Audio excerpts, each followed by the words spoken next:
গুরুত্বপূর্ণ দুটি পালা পেলাম। একটি হচ্ছে নবুয়তের ভাগে, আরেকটি হচ্ছে বিলায়েতের ভাগে।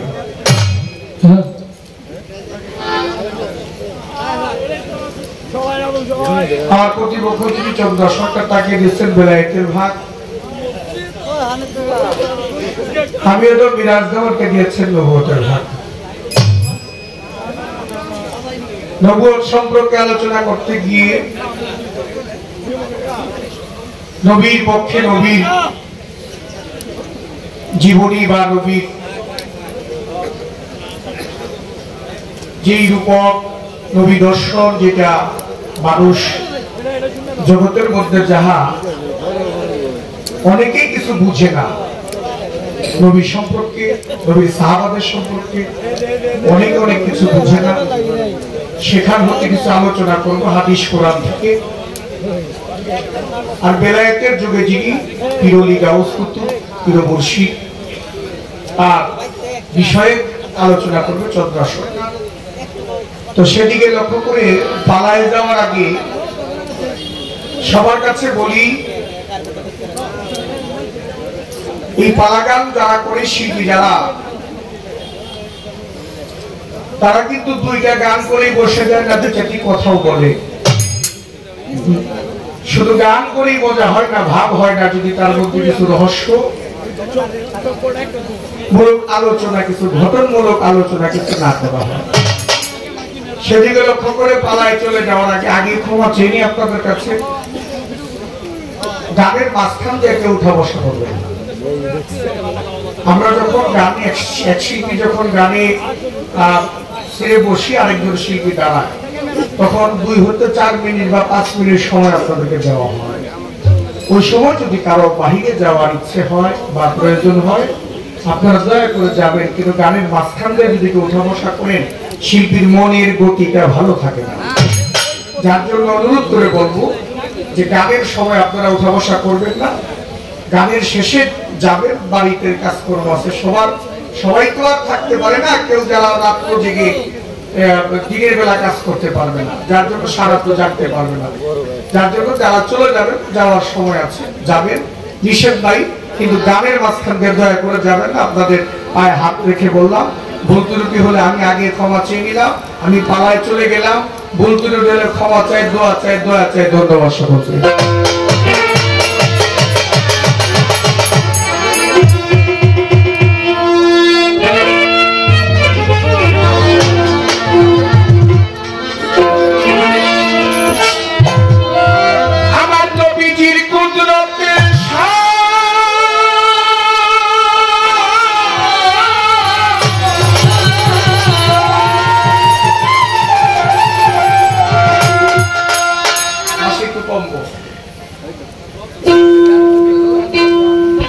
গানের সময় কম, মিউজিকের সময় আপনারা যত পারেন বলবেন।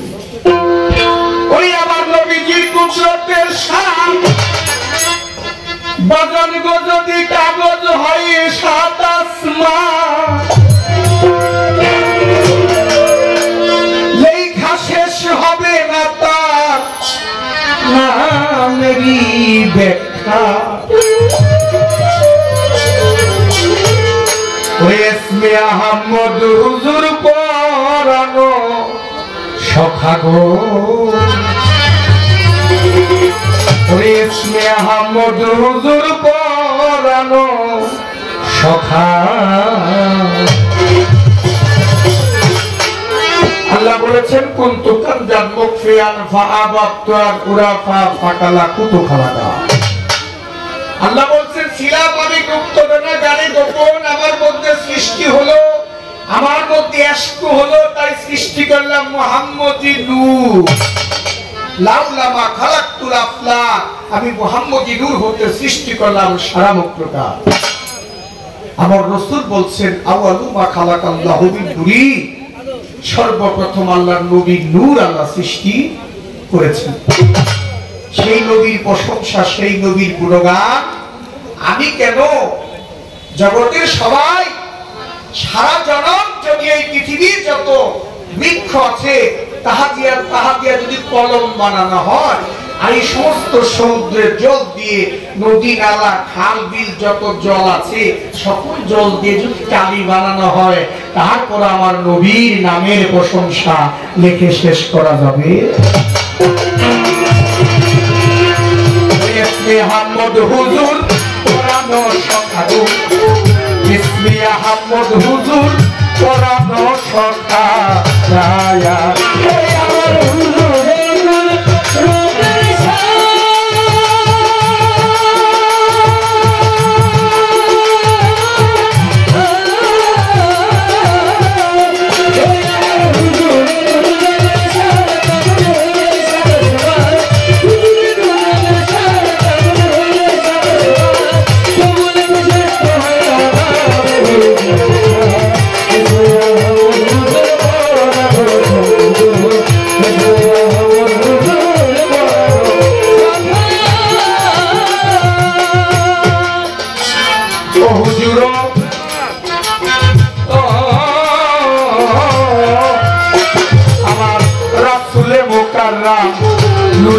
মুজাসসাম ৪,৫০০ খাসনা প্রকাশ পুস্তিকা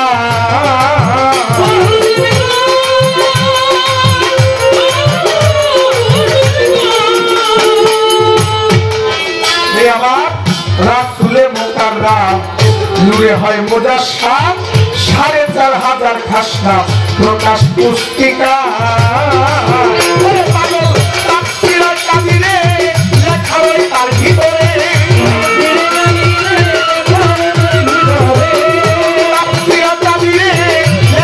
তার ভিতরে তাই তো বলা খবরে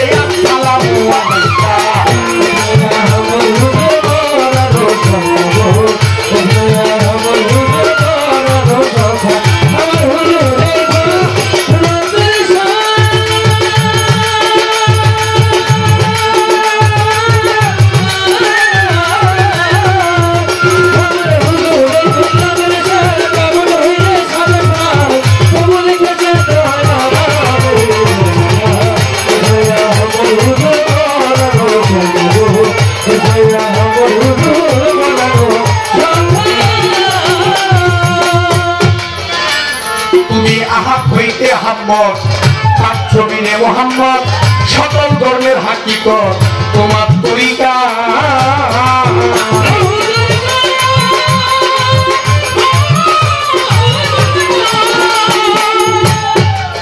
দয়াল তুমি আহাদ হইতে আহম্মদ পাক জমিনে মোহাম্মদ সকল ধর্মের হাকিকত তোমার তরিকা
জমিনে মোহাম্মদ সকল ধর্মের হাকিকত তোমার তরিকা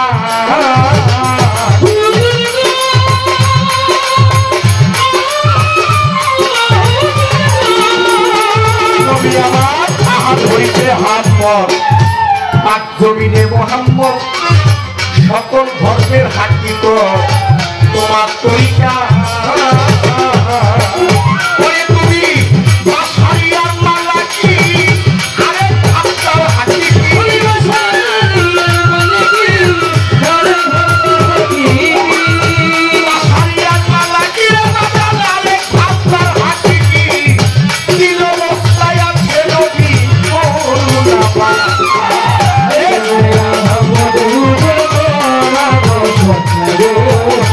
I'm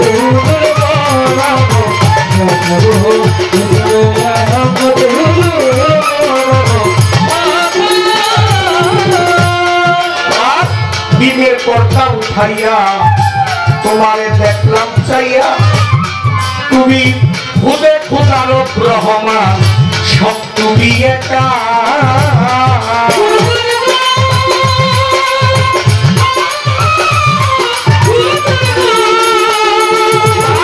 দিনের কথা উঠাইয়া তোমারে দেখলাম চাইয়া তুমি খুদে খোদা সব রহমান খুদে খোদারব রহমান সব তুমি একা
দলিল অনুসারে নবুয়ত বেলায়েতের পালায় আসরেতে পাই আমি অধম মিরাজ জওয়ানকে দিল নবুয়তের ভাই বেলায়েতের ভাগ দিল চন্দ্রা সরকারকে দুই কথা জিজ্ঞেস করবো আসরেতে তাকে আপনারা দয়া করে থাকবেন একটু চুপ চাইলে আমরা দুইজন আজকে গাইতে পারবো যদি বাবা দয়া করে করেন গন্ডগোল হয়ে আমাদের উভয়ের মাঝে হইতে পারে যদি বাবা দয়া করে কেউ করেন গন্ডগোল আমাদের উভয়ের মাঝে হইতে পারে আমি প্রথম করে জিজ্ঞেস করি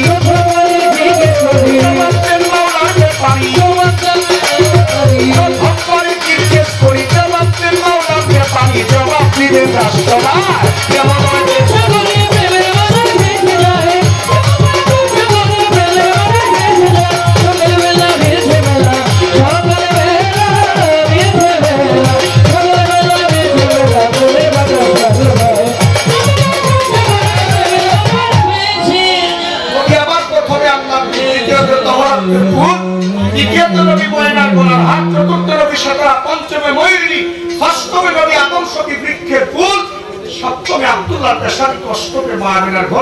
নবমী নবী ধরা তাদের পৃথিবীর মধ্যে আসবে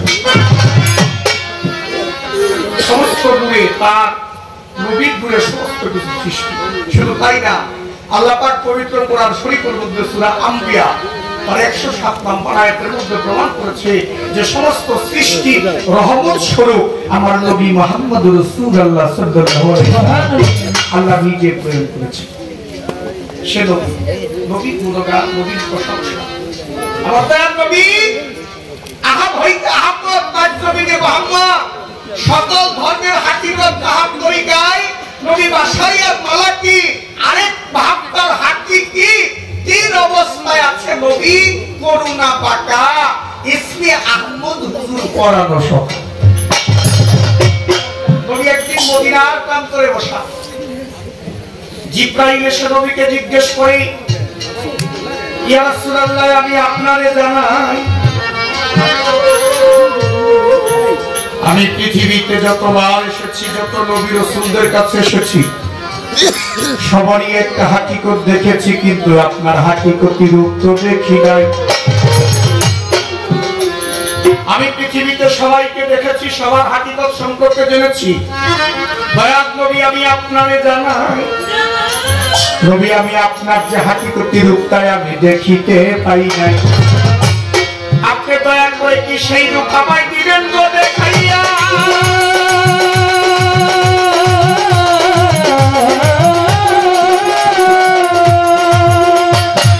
নবী বলে জিবরাইল আমি তোমারে এই কইয়া আমার যেই রূপ তুমি দেখতে চাও আমি তোমারে জানাই আমার আল্লাহর কাছে হুকুম নিয়ে সবরই তোমার চাই আল্লাহ যদি হুকুম দেয় দেখাইব তোমারে আমার মালিক যদি হুকুম না দেয় দেখাইতে পারবো না তোমার জিবরাইল কয় আল্লাহর কাছে যাব চলিয়া জিবরাইল চলে গেল সে আরশে আজিমে মুবারকে যাইয়া ৭০,০০০ পর্দা ভেদ করে আমার জিবরাইল যখন আরশে আজিমে পৌঁছাইল সেইখানে গিয়া জিবরাইল একটা পর্দা বাকি তখন ছিল এক পর্দা বাকি থাকতে জিবরাইল কোন কাম করিল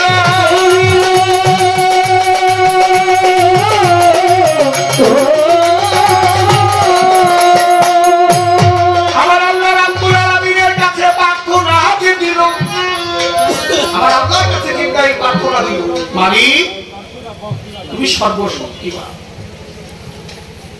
তুমি রহমান তুমি রহিম তুমি সকল বিষয় আমি এসেছি তুমি যারে সৃষ্টি না করলে কিছু সৃষ্টি করতে না সে তোমার পেয়ারা বন্ধু তোমার পেয়ারা হাবি আর হাকিকতি রূপ দেখার জন্য আমি এসেছি তিনি বলেছে আমার আল্লাহ যদি হুকুম দেয় তাই আমি দেখতে পারি আমি তোমার কাছে হুকুমটা নিতে এসেছি মালিক তুমি কি আমাকে হুকুমটা দিবি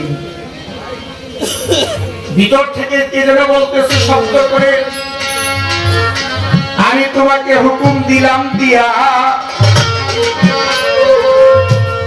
কণ্ঠের আওয়াজটা জিবরাইলের পরিচিত মনে হইল তাই তো দাঁড়াইলো জাগাই যাইয়া ভিতর থেকে কে যেন বলল তোমাকে হুকুম দিলাম যে হুকুম দিল তার তো জিবরাইল দেখে নাই কিন্তু না দেখলে কি ও কণ্ঠের যে আওয়াজটা যে মদিনার প্রান্তরে আমার দয়াল নবী বসা আছে আমার নবী মুহাম্মদ রাসূলুল্লাহ সাল্লাল্লাহু আলাইহি সাল্লাম নিজেই যেমন কণ্ঠের আওয়াজ দিয়ে বলতেছে জিবরাইলকে অনুমতি দিয়েছি জিবরাইলের অনুরাগের ভাব দিয়া ভক্তিরতি দিয়া জিবরাইল একটি পর্দা ভেদ করিয়াছিল সেই পর্দা ভেদ করে জিবরাইল আমার দয়াল নবীকে নিজেই দেখতে পাইল যেখানে জিবরাইল অনুরাগের পর্দা ভেদ করে যে আরশে আজিমের মধ্যে কাবে কাউসারের মধ্যে যে মা কাবে মাহমুদা ওইখানে যে বসা সে আল্লাহ যে আল্লাহর কাছে অনুমতি নেওয়ার জন্য আসলে সেইখানে সে দেখে মুহাম্মদ নিজেই বসে জিবরাইল অবাক হয়ে ভাবতেছে অন্তরে আমার আগে কি করে আসলো দয়াল নবী আরশের উপরে দৌড়াইয়া জিবরাইল আবার পাখা মেলে এই জমিনে এলো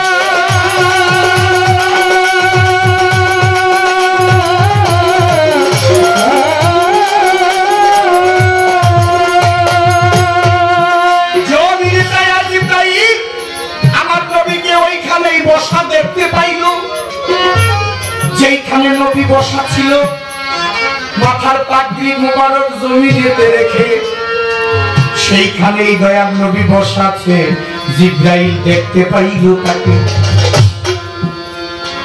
আমার দয়াল নবী কয় জিবরাইল তুমি কি অনুমতি দিয়ে আইছো আমার জিব্রাইলকে দয়াল নবী বলে, জিব্রাইল তুমি অনুমতি নিয়ে আইছো। জিব্রাইল কয়, দয়াল নবী আমার অনুমতি আনার দরকার নাই, কে আল্লাহ কে মুহাম্মদ আমার সিনার বাকি। জিব্রাইল বলতেছে, আল্লাহ নবী আমার আর অনুমতির কোনো প্রয়োজন নাই, আমি কোথায় অনুমতি আনতে যাব? যে আমারে পাঠাইছে এখানে দিয়েই বলিছে, যে পাঠাইল আল্লাহর কাছে অনুমতি আনতে, ওইখানে গিয়ে দেখি ওই মুহাম্মদ সাল্লাল্লাহু আলাইহি ওয়াসাল্লাম বলেছে, আবার ওইখান যাইছে এখানে নবী, তাহলে এনো নবী হ্যাঁ নবী, আর অনুমতি দরকার থাকি আমার, আর হাকিকতের রূপ আমার দেখতে হবে না, আমার দেখা হয়ে গেছে। আল্লাহর নবীকে এটার চিনা বাকি নাই। সেই নবীর গুণগান, সেই নবীর জীবনী, সেই নবীর তত্ত্ব কথা বলতে পারি না বাবা, বেয়াদবি মাফ করবেন। এক শ্রেণীর লোকের আছে আমার নবীকে ছোট চোখে দেখে, আমার নবীকে সাধারণ মানুষ মনে করে, বলে নবী কি সাত মরে গেছে, সে পার করবো কি করে, সে কি করে পার করবে, তার কি ক্ষমতা আছে পার করা? যারা বলে তারা আমার নবীকে চিনে না, তারা যদি নবীকে চিনত তারা এই কথা কখনো বলতো না। আমি তাদেরকে অনুরোধ করে বলবো, আমার আল্লাহর কাছে বলবো, আল্লাহ যেন তাদেরকে হেদায়েত দেন, তারা যেন আমার নবীর প্রতি, নবীর আহলে বায়াতের প্রতি প্রেম আনে। এবার আমি একটি প্রশ্ন করি চন্দ্রা সরকারের কাছে, আশা করি জবাব দিবেন তিনি স্টেজের মাঝে।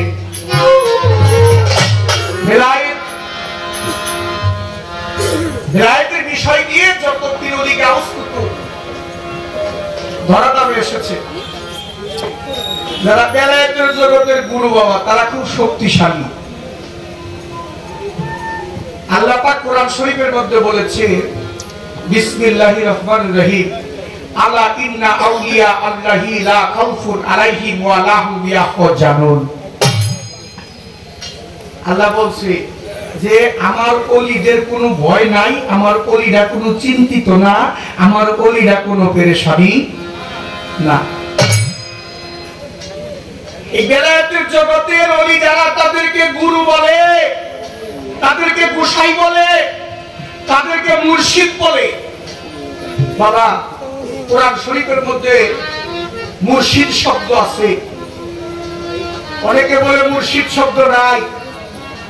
কোরআন শরীফের মধ্যে মুর্শিদ শব্দ আছে, কোরআনের মধ্যে বলেছে ওয়া মাই ইউদলিল ফালান তাজিদা লাহু ওয়ালিয়া মুর্শিদা। মুর্শিদ শব্দের অর্থ পথপ্রদর্শক, গুরু শব্দের অর্থ তো পথপ্রদর্শক। আমার একটু জানার বিষয়, বেলায়েতের জগতে এমন একজন গুরু, শক্তিশালী একজন গুরু পথ হারায় ফেলাইছে, এমন একজন শক্তিশালী গুরু পথ হারায় ফেলাইছে, কিন্তু তার এক ভক্তে গুরুকে পথ দেখাই দিছে। আমার একটু জানার বিষয়, গুরু তো কখনো, গুরু শব্দের অর্থই তো পথ প্রদর্শক, যিনি পথ দেখান তিনি তো গুরু। গুরুরা তো অন্য কেউ পথ দেখাইতে পারে না, গুরু পথ হারায় কি করে? আপনি বলতেন দয়া করে কোন গুরুকে কোন ভক্তে পথ দেখাই দিবে? গুরুটার নাম কি আর ভক্তটার নাম কি? কিসের কারণে গুরু পথ হারাইল? গুরু তো কোনো শক্তিশালী ছাড়া গুরু হইতে পারে না। তাহলে গুরুরে পথ দেখাই দিল ভক্তে, সে গুরুটার নাম কি আর ভক্তটার নাম কি? কোন পথ দেখাইল? কারণটা কি? রহস্যটা কি?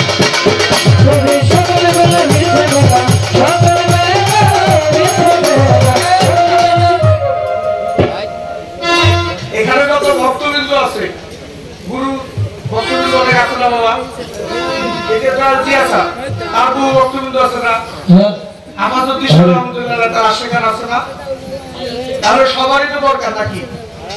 এখানে প্রত্যেকটা মানুষের মা আছে, বাবা আছে। এমন একজন গুরু, তার একজন ভক্ত ছিল, সে মা বাবা ছাড়াই পৃথিবীতে জন্ম নিয়েছিল।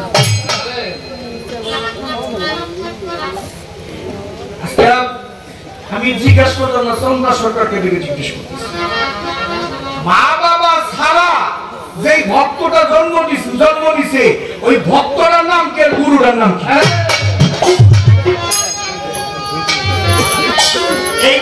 এই দুইটা বিষয়, দুইটা প্রশ্ন আমার বোনের কাছে হইল। আশা করি আমার বোনের সুন্দর করে কামনা।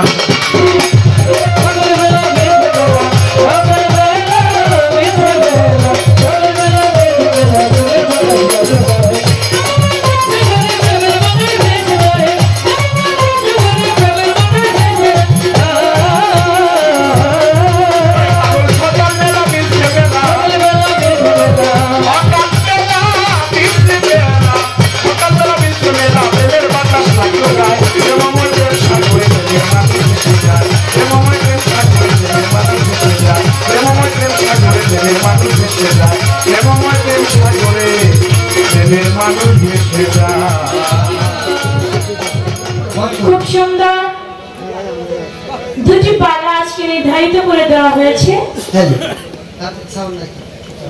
নবুয়াত এবং বেলায়েত। নবুয়াতের ভূমিকায় লিখেছেন মেরাজ দেওয়ানকে, বেলায়েতের ভূমিকায় লিখেছেন আমি চন্দ্রা আমাকে। নবুয়াতের পালা থেকে দাঁড়িয়ে সুন্দর গান করলে হুজুরের কুদরতের শান যদি কাগজ হয় সাত আসমান, তবু লেখা শেষ করা যায় না নামের ব্যাখ্যা ইসমে আহমদ নবী পড়ানো সখা। চমৎকার গান। দাঁড়িয়ে প্রশ্ন করেছেন দুটি, যে কোন আল্লাহর ওলি তিনি মা বাবা ছাড়াই একজন ভক্ত এই পৃথিবীতে জন্ম নিয়েছে, সেই ভক্তের নাম এবং একজন গুরু পথ হারিয়ে ফেলেছে, ভক্ত তাকে পথ দেখিয়ে দিয়েছে। পথ হারিয়েছেন কোন গুরু, কোন ভক্ত পথ দেখিয়ে দিয়েছে? জবাব করব তার আগে আমার বেলায়েতের পালা অনুযায়ী আমি একটি গান রাখি, তারপরে আমি প্রশ্নের জবাব দেওয়ার চেষ্টা করব ইনশাআল্লাহ।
আমার কাছে প্রশ্ন করে ধর্মরাজ আসলে কথায় আমার মনে পড়ে,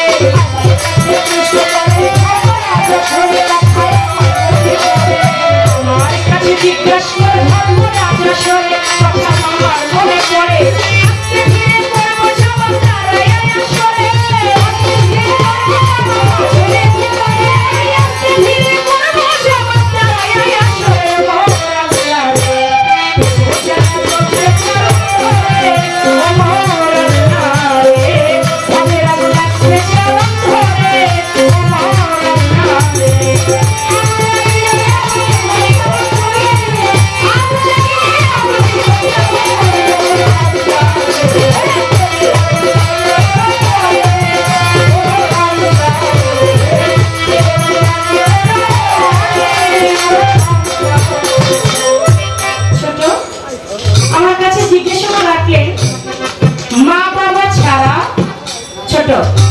একজন ভক্ত জন্ম নিয়েছেন, তিনি ছিল কে? তিনি ছিলেন আর কেউ নয়, পিতা মাতা ছাড়া পৃথিবীতে একজনই এসেছেন যিনি আমাদের আদি পিতা আদম আলাইহিস সালাম।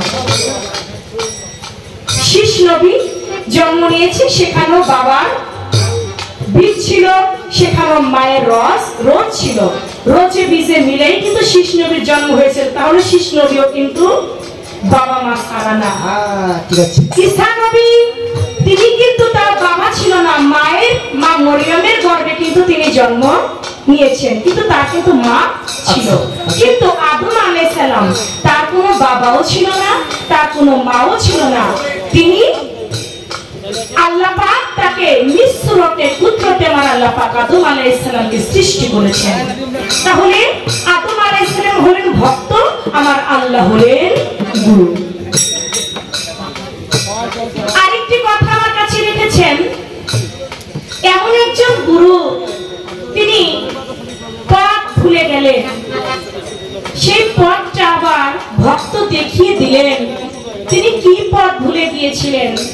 তিনি আর কেউ নয়, এই যে একটা গান ধরলাম না, আগুন লাগিলে আগুন নিভাই কেমন করে ওমর আল্লাহ রে, গভীর নিশীথে হযরত তাপসী রাবিয়া মুখে আগুন আগুন কইয়া আগুন লয়া যায় ছুটিয়া আমার মাওলার দরবারে ওমর আল্লাহ রে।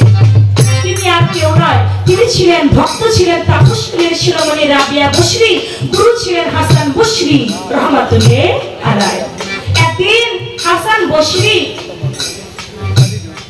আর রাবিয়া বসরি তারা দুজনে একটা জঙ্গলে বসে আছে।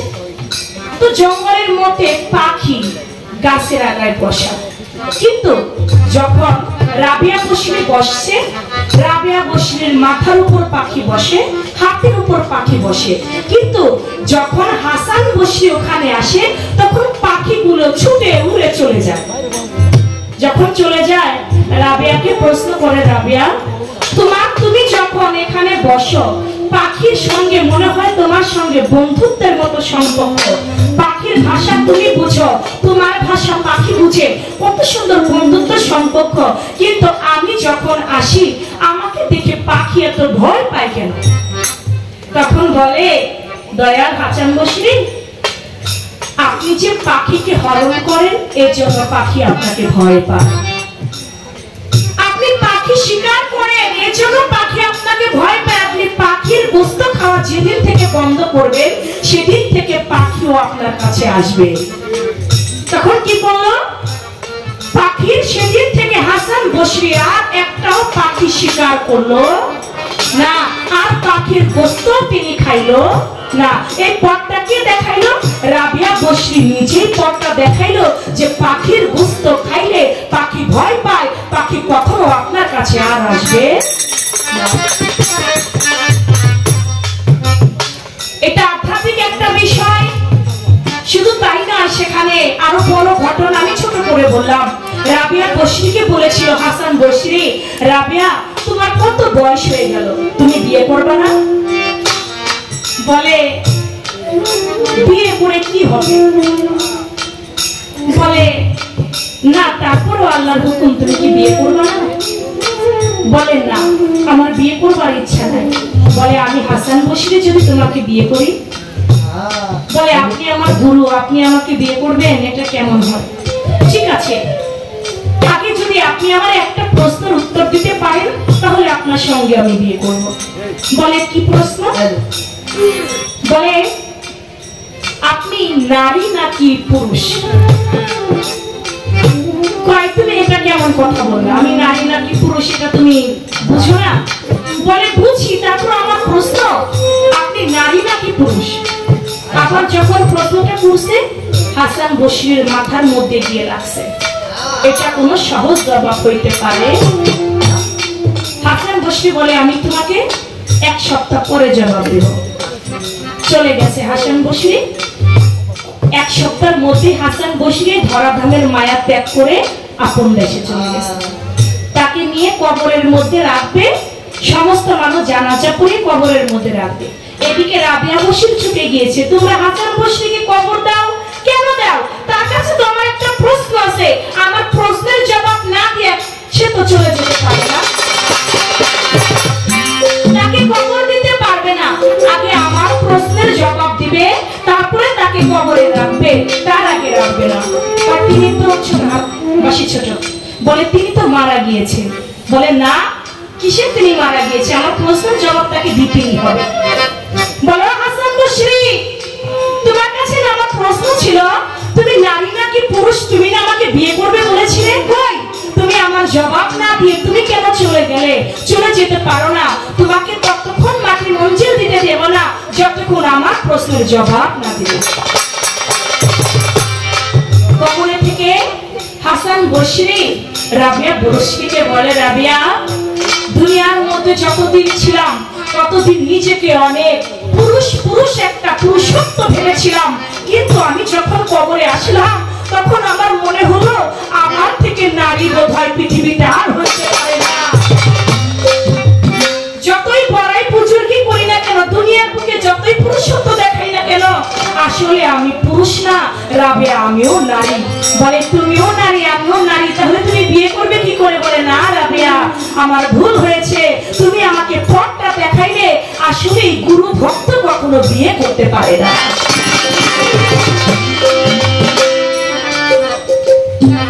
সেই রাবিয়া বশরি এবং হাসান বশির এই ঘটনাটা আমি সুন্দর প্রশ্ন করেছেন ভাই আমাকে, আমি জবাব দেওয়ার চেষ্টা করি।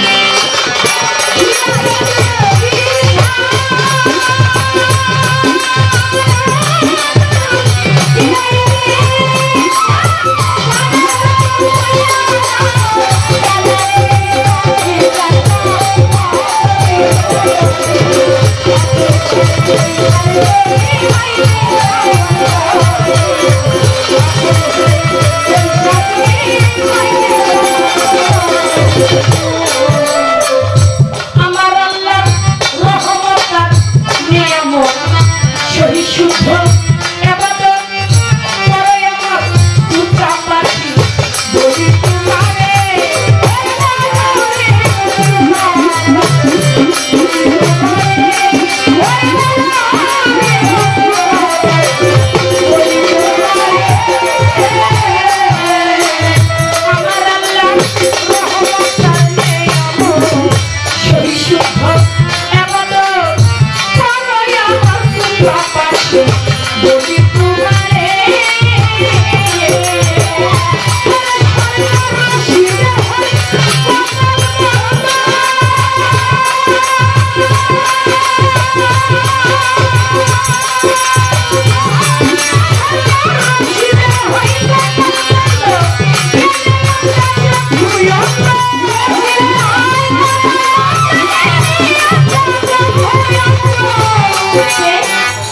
আমার বেলায় কোথা থেকে কিভাবে এটা আমরা অনেক আসলে বলে থাকি, কিন্তু আজকে কিন্তু প্রথমের গান ধরি নাই, গান কিন্তু 2 স্টেশনে গান ধরছি।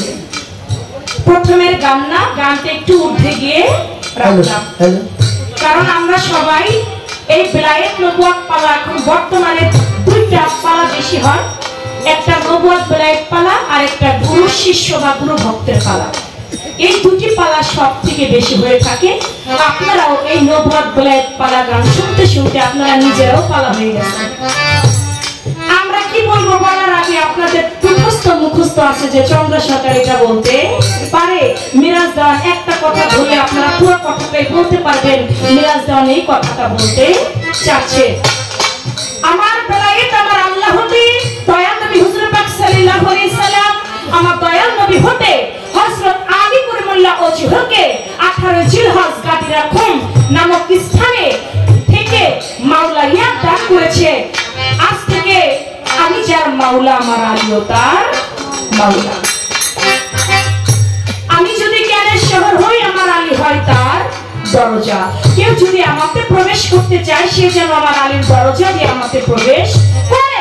তাহলে মাওলা আলীর দরজা পাইতে গেলে আমার দয়াল নবী বলেছে আমার পর্যন্তই আমার নবুয়তের যুগ শেষ, আর নবুয়তের পরে থাকবে বেলায়েতের যুগ।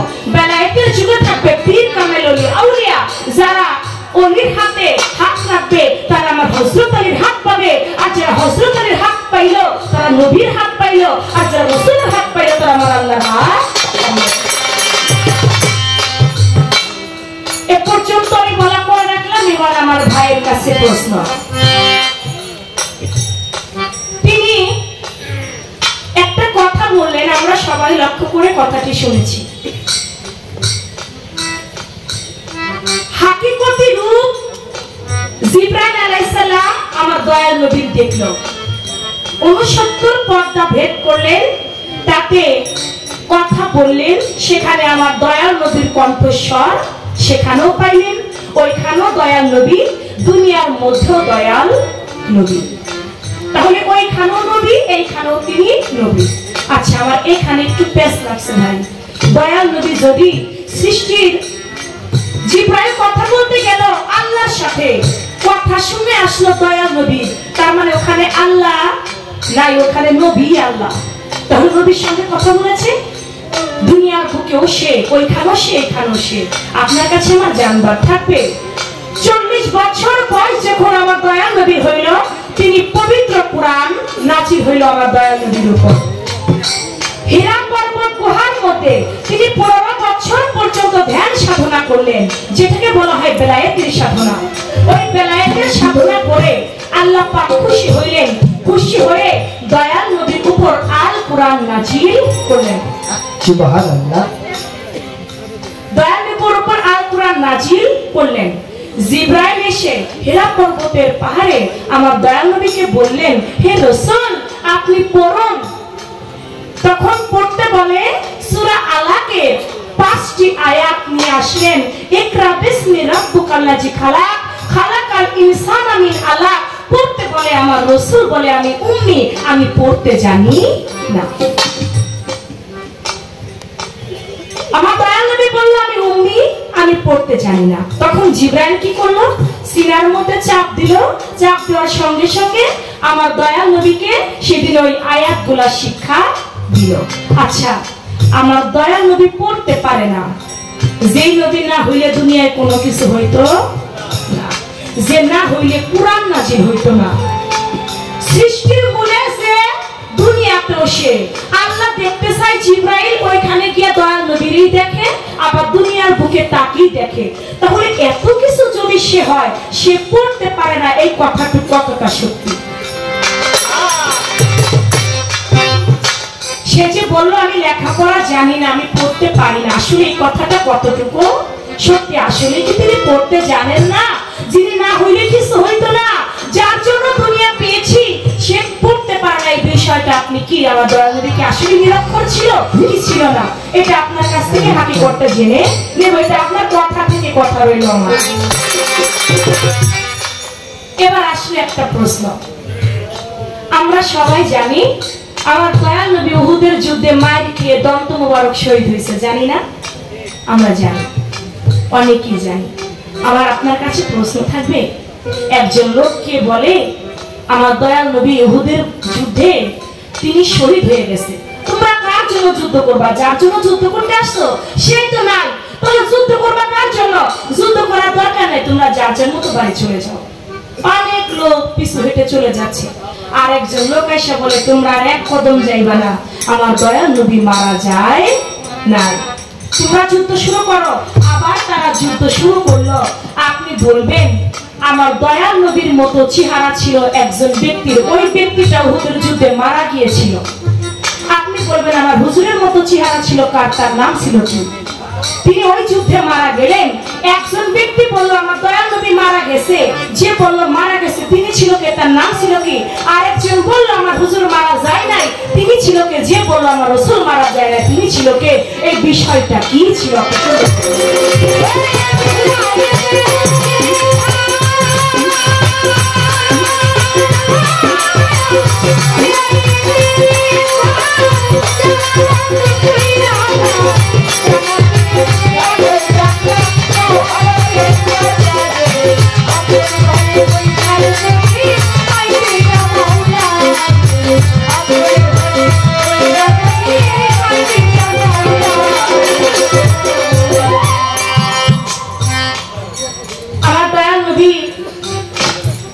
এই যে উহুদের যুদ্ধে তার যে দন্ত শহীদ হয়ে গেল, তিনি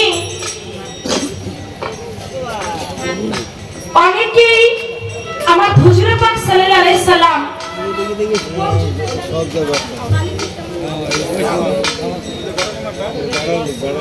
বদরের যুদ্ধের সময় আমার দয়াল নবী যখন যুদ্ধ করবে, যখন দয়াল নবীর সঙ্গে যুদ্ধ করতে আসে আমার হুজুর, তখন এক মুষ্ঠ বালু নিলেন।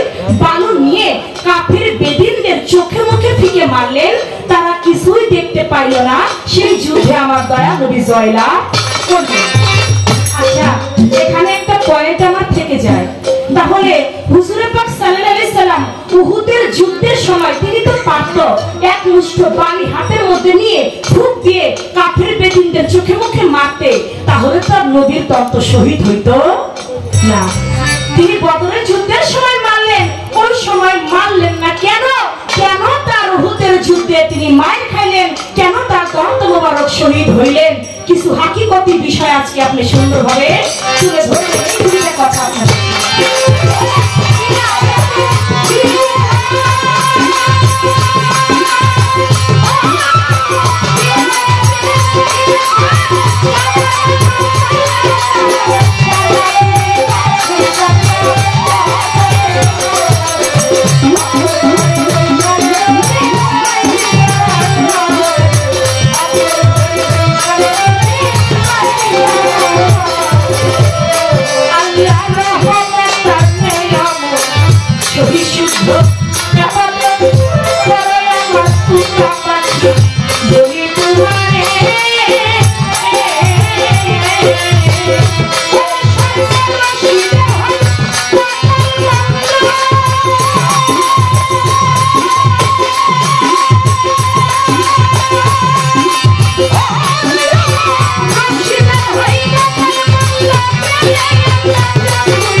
Thank you.